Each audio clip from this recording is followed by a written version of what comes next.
Good afternoon, everybody. Welcome to the Trader Merlin Show for your Friday Trading Week Wrap-Up Edition. We're in a much better mood today. Hope you guys did well. And Beloved Smiley, is that a name change? We got a new face here. I don't recognize that name. So welcome, Beloved Smiley. Tofi says, amazing day, week, and month. May all months go like this. Isn't it nice when you have just a solid, amazing month? Yeah. Hopefully what you do there is you end up learning from that, Tofi, and like, okay, what did I do right? Go back and analyze. So therefore, if the same situation is dealt to you in the next month, then you can replicate that success. But as we know, markets are a crazy animal, and they change their tone and their pace and their movement regularly, which keeps us on the daily. You watch my show every day? Cool. I just haven't seen the name before, so welcome. So cheers. I'm back to whiskey. Not that the recent developments are going to turn me into an alcoholic or anything, but yeah, I'm going to have a little bit of whiskey today. So cheers to y'all. I hope it was a good day for you. At the end of the week for me, actually I need a sip of whiskey. Hold on. Woodford Reserve today. Woodford. So at the end of the week for me, it wasn't a great week. I had a lot of just kind of whipsaws and chops. I'll talk about some of the trades that I was in. Remember, most of my trades this week were just kind of the weekly, option premium collecting. So there wasn't any monster trades that I made this week, which is fine. It's okay. We'll make do. Hopefully we get a little bit better next week. And I missed the very beginning. What was the talk about? Wayne, Big Wayne. Good to see you. And this is why it's good to have a good group of friends. Wayne runs a fantastic restaurant. If you guys are in Costa Mesa or actually Fountain Valley, I've mentioned many times this is my go-to place for shabu. I was never a fan. I don't even think I really knew what shabu was. And then I went on this kick for shabu restaurants and happened to stumble in Cal Shabu, which is in Fountain Valley and in Costa Mesa. And just the general vibe, just everything about it's awesome. And went out with Wayne for some drinks the other day. Of course, to drown my sorrows and have a good year. So cheers, Wayne. Thanks to you for taking me out for a drink the other night. I do appreciate that. Next one's on me. Oh, Big Eb, this place has got the best goma sauce. Wayne makes it from scratch. It's like the stuff's imported from Japan. He's got a warehouse. It's secret. He just makes it all. I'm trying to get him to bottle this stuff, but he won't do it. Stubborn man. Stubborn man. But, well, we'll get him one day. All right. Enough of the PR promotion for you there, Wayne. But anyway, is that the one off Edinger, Wayne? Is your one in Fountain? I haven't been to the Fountain Valley one. I always go to Costa Mesa because it's like literally bicycle riding distance from my house. But I think it is off of Edinger. So let's go in the trading week wrap up. I'll let Wayne give the location of his place. But look, for the gist of the week, for the kind of the summary of it all, I'm just going to go through our top 8 markets here and start from the bottom. Even though Bitcoin had a bad day, look at the tail on today's Bitcoin price chart. And I've got this yellow box mapped out here because essentially what I'm just cluing into here is that big consolidation. And if you really wanted to, you take out that one big topping tail, you could technically bring this down into a tighter range that would be, obviously a bit tighter of a range. But I do like that yellow box. The fact that Bitcoin bounced off of 15,000 or 115,635 was huge. Today, that was like literally dead low. And remember, we drew this line in because it's the low point that goes back to the July 11th lows. So we tiptoed into the July 11th lows, bounced off of it. What you're hoping for, I'll let you remember, I don't like the word hope. Hope is the most vile, foul, disgusting 4-letter word you can use in trading. What you're optimistic for is that blue line holds on Bitcoin. If it doesn't hold, you could see some pretty big downside movement here. There's not really much to stop it until we get down to about 108. So hopefully it will not break down below that. As Big F says, Bitcoin basing between 116 and 118. Yeah. And that's a bit of a tighter range than I've got. I've got 115.6, but you're right. You could bump it up here to almost 120. And that's the spot price can be slightly different here than the futures price. I'm on the futures right now.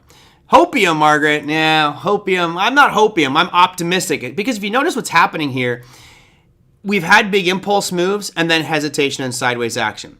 The part that I'm a little concerned with is we had the passing of the Clarity Act and the Genius Act, and we didn't see Bitcoin really have much of a rally out because of that. Now, maybe that's a buy the rumor, sell the news type of event, but I am optimistic just because we haven't sold off. We've had huge runs in Bitcoin. We had the breakout of the bull flag formation, and now it's just consolidating. So really, I'm just waiting for it to start to get a footing again, start to slowly tick back up, and then we'll break through these all-time highs, and then it's off to the races. And 250 by the end of the year. That's my target. So that was your worst performer today. That one kind of hurt me a little bit. Ooh, one thing. I had the 66 IBITS. I did not look. Did we close below it? Oh, perfect. Love it. I sold the $66 put strikes. We closed at 66.36. So the wheel strategy working on my IBIT, which is I have a trader account that I've been having just for fun for the year, and I'm doing IBIT just in that, exclusively IBIT wheel strategy. 250, Big Ab. 250, we'll have to go golfing if that happens, although I'm a terrible golfer. I would go golfing with you, Big Ab, but you would laugh at me so bad, you'd be like, man, this guy. He can sure talk on camera, but that guy can't swing a golf club. As long as I'm in costume and I got some beer in my hand, I'm in good shape. Let's see, crude oil, down 1.5%. So this is getting interesting here because I've drawn that yellow box. This is now going to be like the 5th or 6th time it's come back and tested that level. That's not good. Remember, I operate, at least in my experience, off this analogy that I think is very relevant. And it's about points of contact. And I always use this one when I teach students about kind of demand, supply, support, resistance, methodology, whatever it is. And that is, if a sidewalk, we all walk on sidewalks because we're told to walk on sidewalks. And, you don't know much about the sidewalk other than you're told to walk on it. In most cases, the sidewalk is sufficiently thick to support you. But what if that sidewalk was, 1 millimeter thick and it was over a canyon? Well, you probably wouldn't want to walk on it. Another way to look at it is, because I want to analyze how thick that layer of concrete is for the sidewalk. The other way that I like to look at it is, if I take a regular concrete sidewalk, a normal standard concrete sidewalk, and I take a steel spike and I slam it in the concrete, a little tuft of concrete might pop up, a little chip maybe, some dust, but no big deal. I'm not going to break it. But if I now take that same bit, that metal bit with a point on it, and I put it in a jackhammer and start hitting it over and over and over again, eventually it's going to start to break through that concrete sidewalk and tear it apart.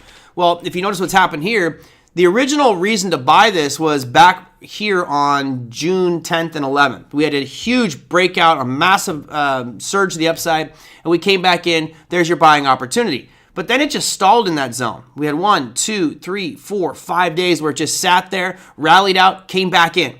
Rallied up, and then came back in over the last few days. We've been in it for pretty much 4 days straight. What that does, that starts to chip away at the driving forces. In that case, the driving force here is demand, and it's eating away at demand. The more that happens, and today's candle is not really that positive here. It was down 1.45% as we speak. If we get down below, a close below this yellow box, which is 64.60, then we're probably going to drop straight into the next one down below it, which goes all the way to 63.41. So anyone who's buying that as a bounce point, we did not get much follow through today. Started off yesterday looking nice, bouncing out of that demand zone. But the more that we test this, the more likely that demand zone on the top is going to disappear. It'll just get evaporated eventually because of the way the price moves. So there you go. That's your crude oil chart. Not looking as positive as I thought. And here's gold. Down 1.05% on the day. 3,338 for gold. But again, the story remains the same. Boring. Nothing. Just chop, chop, chop, chop. We've been stuck in this range for quite some time. It looked like we were, back on last Tuesday and Wednesday. Looks like things were, or Tuesday and Wednesday. Looks like things were looking pretty good. But then it just fizzled out. No real direction here on gold, so I don't see anything noteworthy there to talk about on that gold chart. Moving on. Sell in May and go away. Well, we are now in July. We're if you look at the price chart here, if you sold in May, let's go back and put a vertical goalpost on May 1st. Now, that's technically it's not usually May 1st, but I don't care where you draw the goalpost on this one. If you were selling May and go away, you're getting smoked no matter where you did it, right? This is definitely not a sell in May and go away kind of year. This is one that will break the mold for sure. I really have a hard time thinking this is going to come back and be a down period. It's been one of the best, really. It's been just phenomenal. Since the May 1st date, the S&P 500 is up 14.48%. Hallelujah. Love it. Love it. So, yeah, no selling May and go away this year. Let's keep moving up the list here. That was gold. Let's go to the 10. We looked at gold. 10-year looks almost the same. Lots of chop, but no real clear direction here on the 10-year, which is fine. I think that this is actually better for the market. If we continue to get sideways action here and just very little volatility and get stuck between the 4.4 and 4.5 range, that's actually good for the market because it's consistency. It's not all over the place. It doesn't have wild swings. Let's get it nice and mellow, and that just takes out one of the variables from the market, so that's fine. Your dollar index had a little bit of a rally here today. So for 2 days, even though I'm still bearish on it, it technically, if you're going by the book, it's made a higher low here. That higher low, while it's not convincing, it is a sign that buyers are stepping in on the dollar right around $97. and relatively positive. So we'll see what happens next week. Again, if it rallies up and starts to make some new highs, then we could argue that this trend might be over, and now we'll start to see some upside movement. I still am in the camp right now that we'll probably see new lows be made over the next couple of weeks just because the nature of the beast and trend. So I still am bearish on this one, even though it was bullish today. Now, as Big Ed was pointing out, all-time highs yet again, broken record over and over and over again for these equity markets. And we've said this repeatedly. While I do think a big down day is coming, there's no reason to jump off this trend because it is absolutely perfect. And you really don't see anything here that should have knocked you guys out of long trades here. The only thing that's knocked me out of the trades has been call options and my shares getting taken away from me. So that's been a little bit unfortunate. But NASDAQ all-time high again today, 23,421. It was only up 0.19%, but look how just absolutely beautiful it's been since, I guess June 23rd. You've had this month, a solid month of just great gains for NASDAQ. And of course, we'll look at the Magnificent Seven right now just to show you where that came from. So Margaret says, guess who's leading it? Well, we know, but you can look at the performance here. I mean, Amazon is looking great. Meta is a little bit weaker than some of the other ones, but Nvidia, it's about Nvidia, just killing it, crushing it, moving to the upside again. We're at 174 earlier today. We ended up at 173.5 on the close. Apple looking weak, right? So out of all of it, not looking good, right? Not looking good. Google, good trend, a little bit of a positive day today, but not that great considering their earnings numbers yesterday. They gapped up and sold off on that bad boy. Microsoft still looking absolutely amazing, although I would argue that today's closing candle is a shooting star. Yep, I would argue today's candle is a shooting star. But remember, you almost could argue this was one back here on June 6th as well. So I'm going to take this up and put it down below. I need snap mode on, so let me put snap mode on here.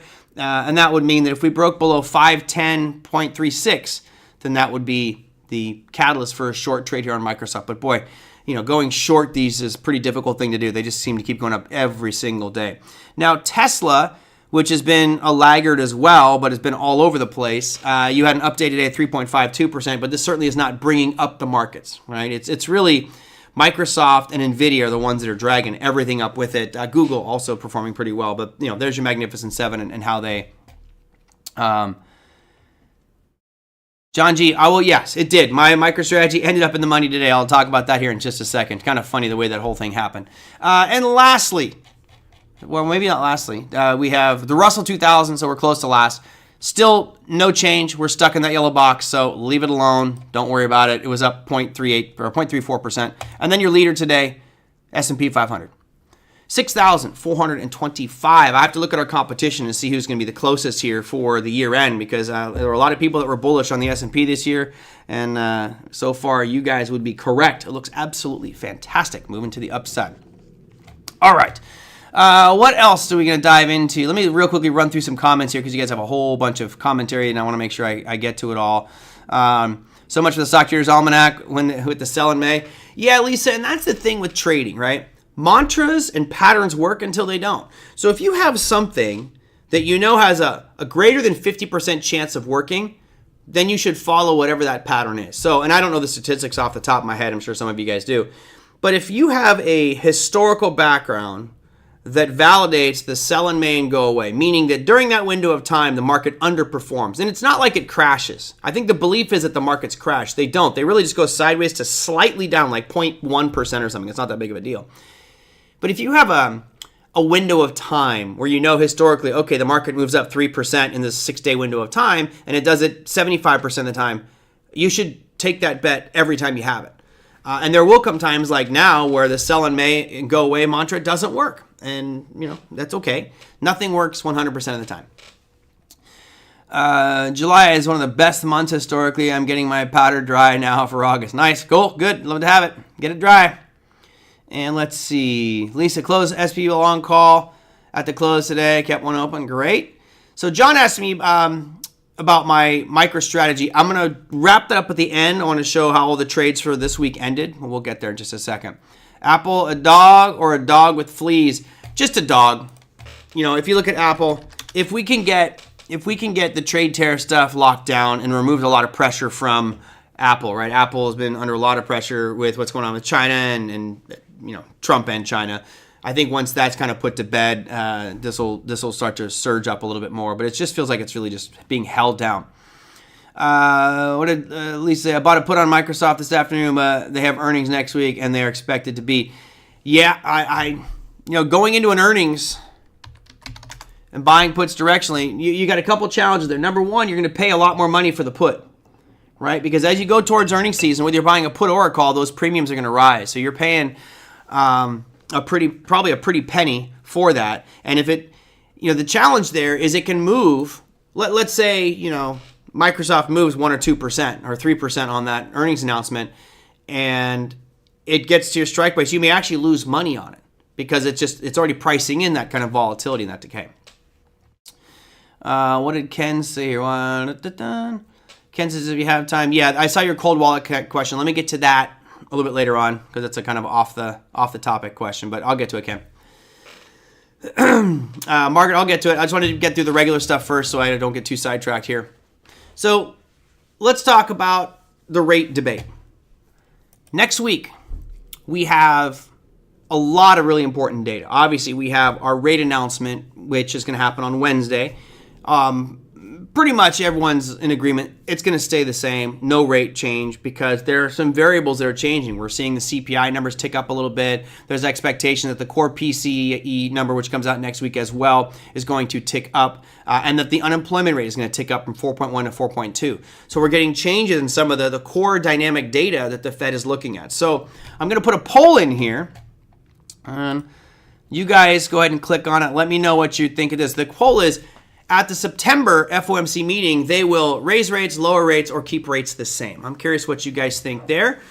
There's no right or wrong answer here. There never is. It's all a matter of opinion, and it's challenging because the tension between Trump and Powell is palpable. I mean, there's definitely a lot of issue there, and I kind of like how Powell has kind of backed away from the spotlight. I haven't really heard of many announcements or comments made by him lately, even though everybody wants to go after him.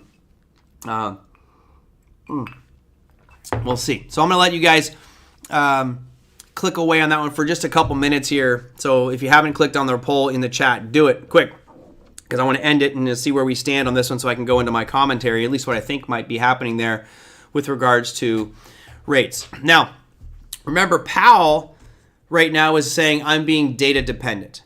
And what Trump wants is he wants someone to lower rates, right? He already said 300 basis points, which would be absolutely insane. Our inflation would be back in no time if we did 300 basis points. But there are definitely arguments, and we've talked about this before on the show. There are a lot of arguments for reasons why the Fed should be cutting rates. And I think I actually have I never remember where I put it, but I built a rate scorecard. Oh, yes, here it is. So here's my rate scorecard for you guys. One sec. I don't have the current updated. I didn't update this one, but so far all of it's been pretty good. The August unemployment number is actually expected to tick up to 4.2. So I should update this one. But so far, most of the data is supporting a rate cut. But you never know what's really going to happen. So let's see what you guys said. I'll end the poll now. Only 26 votes. Come on, people. You could do better than that. All right. I'm going to end it. Done. So the poll, as you guys saw it, oh, there's all my images. Poll, as you guys saw it, let's go back to me.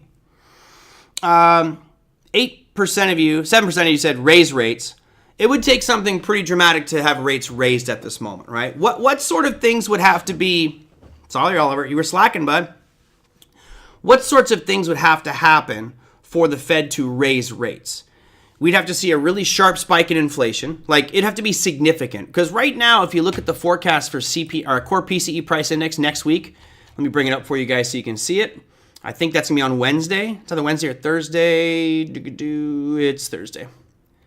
So here's the expectations for core PCE price index for next week. You can see it says 0.2 is where we're currently at, and their expectation is we're going to jump to 0.3. And the reason I find that significant is we've moved up 0.1% each month for the past few months. So if that does continue, then it does raise the probability we're going to see higher inflation going forward. And that, of course, would cause potentially rate increases. You want to raise rates to fight off inflation. That really is one of the primary reasons why we might see. But for those of you who said raise rates, I think there's slim chance there. 26% of you said lower rates. Okay. So lowering rates obviously would be a stimulus for the market. If you lower rates, one of the reasons why they might want to lower rates isn't just pressure from Trump. It would also be if we saw unemployment starting to rise, right? If you see unemployment starting to rise, you lower rates to stimulate the economy, create more jobs, and therefore people hire more. Now that obviously has a big lag time effect, probably 9 to 12 months, maybe even longer. So you have the potential for lowering rates, and then 65% you said keep the same. Now remember, that's not for the next week. That's for September meeting. That's why I put it on there. So here is what the forecasts are. I, for myself, am in the lower rates category for the September meeting. And here is the prognosis. You got a 62% probability here that they're going to lower rates in September. The only way that they would not, I believe, not lower rates is if we saw a significant increase in the inflation numbers, and not just a 0.3%, but like come out of 0.5 or something like that. Makes me a little, that would make the Fed a little bit nervous about lowering rates, and they would probably keep it the same. So as long as inflation doesn't break above 0.3%, I think we'll probably get another a 25 basis point cut in September. And then let's see what do they think by the end of the year. By the end of the year, they're thinking the probability is 2 rate cuts by the end of the year. And I could see that. I could see that as long as the data supports it and everything kind of keeps trucking along and is okay, then fine. Well, we'll probably see 2 rate cuts. So there you have it. Right now, here's your July 30th forecast. Set 97.4% chance of no rate cuts whatsoever, keeping things right where they are at. There we go. So that was our rate debate. People are hurting. Credit card delinquencies are greater than 90 days. Highest since financial crisis. Yeah, I think that I agree to you to some extent that people are hurting. I think that it's actually overall, I think the American economy is doing pretty well, and I think that the American people are doing pretty well with their money. There will always be that subset of the U.S. economy that lives on credit cards and lives on debt, and you're never going to change that. And typically, in my opinion, that is because they don't understand money, how to save, how to spend, balancing a budget and things like that, and they'll just spend recklessly. So I think that there certainly is an argument for most people are doing pretty good. Like, especially for those of us who understand money and investing, these have been great times. I mean, it's hard to look back at a market that looks like this this is the S&P 500 here, I'll do the SPY, It's hard to look back at this chart here this is 2020, but I mean, if I go all the way back into 2009, it's hard to look back at this and say that people are struggling. This generally means wealth. However, the people who are using credit cards for day-to-day living expenses, they don't have investments, right? They don't have 401ks or portfolios that they're trading and investing in like we do. So it's a little bit different for them, unfortunately. It'd be great if we could educate the masses and say, hey, stop buying all this crap you don't need and let's save some money and grow it by investing. But, let's see. Louis says, I don't see why they say that hurting the American people with housing. I don't see why they say that's hurting the American people with the housing market. One, the Fed doesn't directly affect housing rates. And 2, if rates go down, housing prices would go up. Well, the Fed actually does directly impact the price of housing because they buy mortgage-backed securities and prop up the housing market. They've been doing that for a long time. They've been propping that market up. If we have a rising rate environment, if you raise the short end of the yield curve, which is what the Fed would do, if you lower the short end of the yield curve, obviously that should have an impact on the longer ones. But again, it's all based off supply and demand. Lower rates does lower the debt, yes. It also makes money more affordable, borrowing's more affordable. So you end up getting a catalyst for the economy. And I think that's really what Trump wants. He wants to pressure Powell to lower rates, to stimulate the economy so the numbers start to look better and better and better. And what president wouldn't want that, right? Let's see. It would help lower the debt because over the lower interest rate paid on it. Yep. If I was doing any better, I'll leave those alone. Okay, let's go into these trades. I just want to wrap this up, then I'll go to Ken's question about wallets and whatever questions you guys have. Here is how mine ended up today. So MicroStrategy was an interesting one for me today. Yesterday we were down below 410. It shot up and it was looking great today. And it's the end. It's the way that MicroStrategy closed. Look at the 5-minute chart here of MicroStrategy. Look at that last 5 minutes. My strike price was 410. And we were up there. We were fine. Everything was great, 410. And then all of a sudden, in a 10-minute window of time, it went from almost 411 down to a low of 405. So a $6 drop in 10 minutes. Phenomenal drop there. So yeah, I'm exercised. I'm pretty sure I'll be exercised at the 410 mark, which is why I have it highlighted in green here. So that will be put to me. I'll be long MicroStrategy at 410. Remember, I collected $5.25. So technically, my average price is $404.75. Based off of where we are right now, I'm already doing fine on that. So I'll probably sell the 410s, maybe the 420s, depending on where it opens up on Monday. If we get a rally up and all of a sudden it opens up at 410 or 415, yeah, I'll sell maybe the 430s or something higher than that and collect a lot more premium. So there you go. Other ones. So the Tesla, I have the 290 puts on Tesla, but that's looking great. That premium just kind of exploded today. I'll bring up the 1 second here. Go to the daily time frame of Tesla, TSLA. So there's your Tesla. That nice pop-up today. We closed at 316. Again, 290 is my strike, so I'm not so worried about that one at all, but I do have another week. Micron expired worthless today, which is great. Micron was a little over 1% for the week, which is fine. It closed at 111, and my strike was 107. So that's pretty much all I had. I had the UNH as well, which doesn't look very good. A little nervous about UNH, so I'm glad that my puts weren't exercised. Next week, UNH has earnings on Tuesday, I believe. So they have their Tuesday earnings announcement, and with the 2 federal investigations, probably not a good thing. It's just not that great. So we'll see what happens. I probably won't sell puts on United Health until after the earnings announcement. We'll see. I'd like it to hold here, but hey, if it drops even more, fine. I'll see if I take a shot at it. So yeah, you have a lot of different companies reporting earnings next week. MicroStrategy is going to be next Friday. So what do you see? Everyone's talking about it real quick. MicroStrategy earnings next week as well. What does MicroStrategy even talk about on earnings? Yeah, exactly, Big Ab. They talk about how much they're making, really. MicroStrategy reports are technique, so you'll get some great premium, but you could be in for a wild ride. Yep, exactly, Liz. Absolutely. And we'll see. Who knows? I'll definitely get some great premium.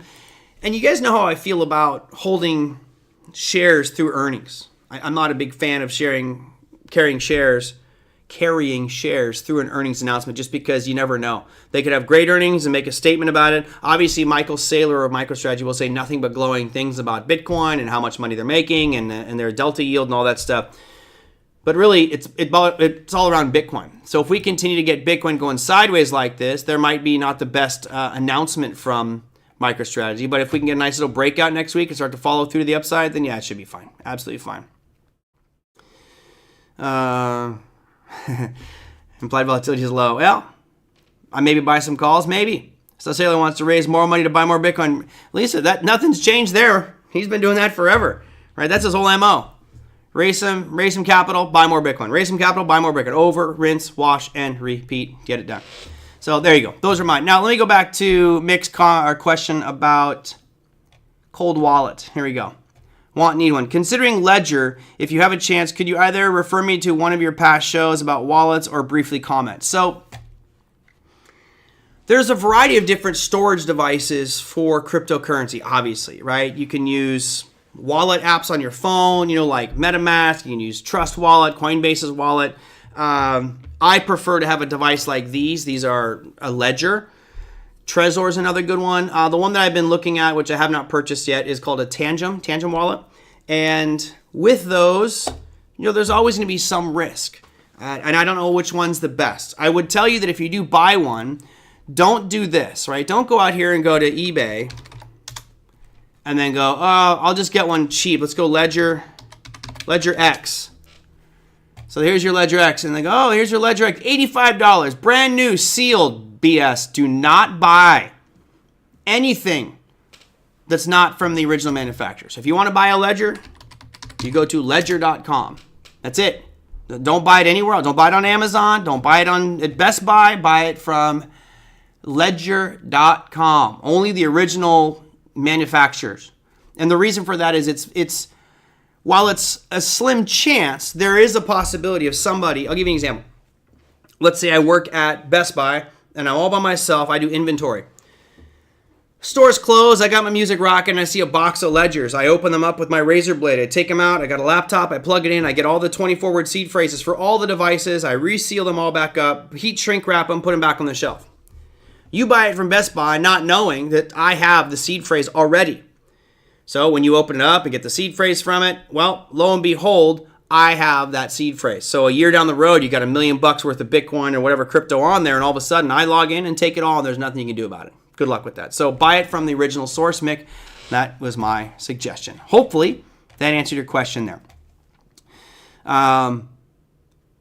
Yeah, Big F says, whichever one you get, plug it in every once in a while. I had one that died. Yeah, you definitely, I have mine. This actually one is almost always plugged in, which you shouldn't really do. Don't be Trader Merlin. He knows that. Yeah. Let's see what else. And don't get to use one either. Yeah, never get to use one. Nope. Never get to use one. Does it allow you to change it to whatever you want? No, you can't change the seed phrase to whatever you want. I don't believe that, at least not on the device I have, you can't create your own. You can reset it and ask for a new seed phrase, which is what I would recommend anyway. You can reset the devices, yes. Yes, absolutely. How often do you have to plug it in? I don't know. I mean, this one here, I haven't plugged this thing in probably 2 years. Should I plug it in to see if it works? I don't know if I have this USB cable or the cable for this one, but I'm not worried about it. Big App had that issue happen. Even if it does die, don't freak out. You just have to buy another one and put in the same seed phrase you had before, and it will still open up all those accounts. Well, there you go. All right, what other things you want to cover here? We're at, I'm at my 30-minute mark, and I'm ready to wrap up. So something you want to discuss, let me know, and I will dive into that. I'm trying to think, was there stuff that I saw? I didn't see anything today that really just popped off of me. It was kind of a meh. I didn't really think there was anything that exciting about today. Let's talk about your earnings calendar and economic for next week. Now, next week, there is a ton of really big earnings. Obviously, we have 4 of the big Magnificent Seven companies, which I'm excited about. That should be pretty wild. But on the calendar perspective here, Monday is rather quiet. You can see here we've got nothing going on for the United States. It really starts up later on in the week. No, I know, guess market. I haven't talked to anybody. Still, yeah, I haven't talked to anybody. Like literally no one. I've been a hermit, honestly, for the last couple of weeks. Let's go to the earnings calendar because there are some names on Monday that you might recognize. There's 45 companies. No, there's more than that. There's 83 companies reporting on Monday. You got Tilray, which who cares? They'll probably delay their call anyway. They always do. You have Welltower, Waste Management, Cadence Design Systems, and that's pretty much Nucor Steel, another big one. So there you go. Okay, let me see. Can you please repeat your new IBIT wheel? Sure.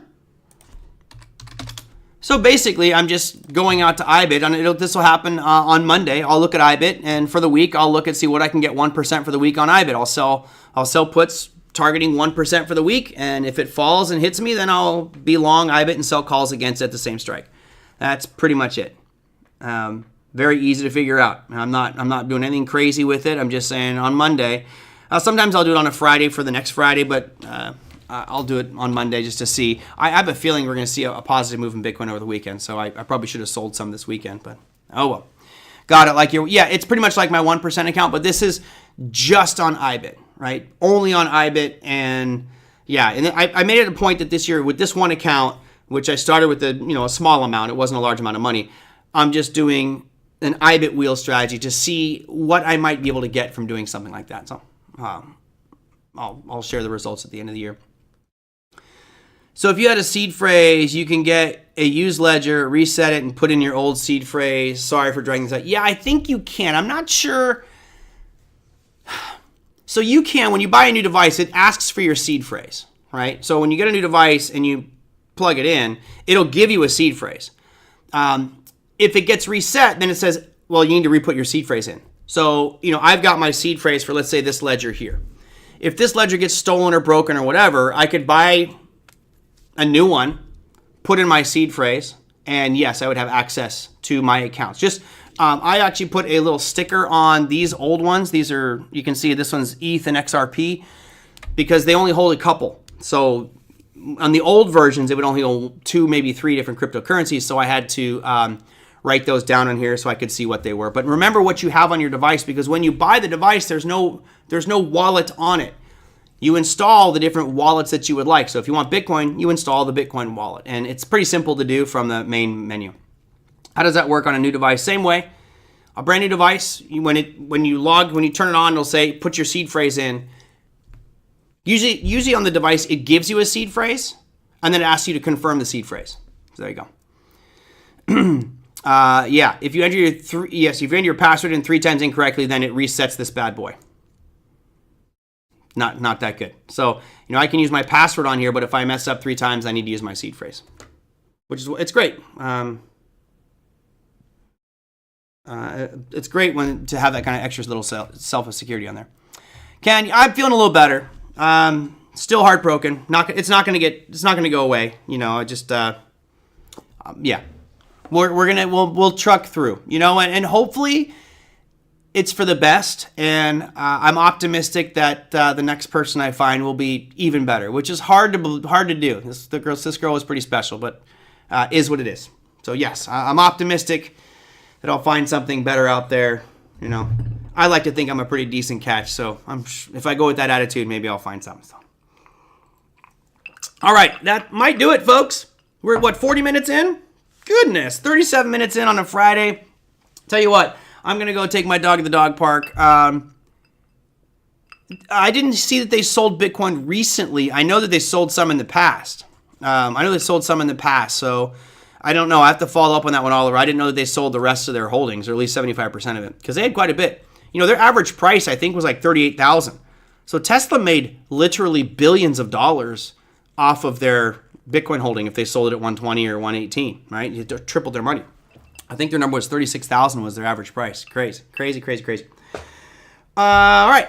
Well, that's going to do it for me, folks. My puppy actually is doing really good. The thing that really sucks is when my girlfriend left, she took her dog with her, and that's my dog's best friend. So my dog is heartbroken too. Like, you ever see a dog heartbroken? It's really sad. So I'm debating going and getting another dog, although that's just a lot of work for me right now, and I've just got so much on my plate. But I might end up with another German Shepherd here soon. I've been debating going and to the pound this weekend. I looked, but they didn't have any German Shepherds, so we'll see. Maybe I'll find a puppy. I'll let you guys know if I get a puppy the next week or two. But I gotta give my dog another partner. I know. I don't know about older. I want the one that's about 2 years old. Just till a better one comes around. Thanks, Rob. I hope so. It's tough, I think when and many people here, I'm sure some of you guys have been divorced or had relationships that ended and they ended abruptly. When that separation happens, obviously there's a bit of heartbreak, but the longer they're away, all those voids, right? All those things that you guys did together, whether that was go grocery shopping together or, watch movies or gardening or whatever those voids are empty now. So it's just like, you gotta find pieces to fill that. And I think the challenge is when you bring someone new in, there's this expectation that it's gonna be done the way that your previous partner did. So that's also very difficult. But they say grief takes time, Lori. I'm not waiting. I don't have time. I don't want to wait. I don't want to be alone. I absolutely do not want to be alone. So I will get better yet, adopt an older dog and a 2-year-old dog. No. At least I can't do 3 dogs. I can't do 3. I'm going to get a younger dog for mine, and then make the transition when he crosses the Rainbow Bridge just a little bit easier, because I think that, another year or two, mine will probably be making that transition. Although I took him to the vet the other day. I had 2 vet visits for his skin, and it's getting a lot better. So there we go.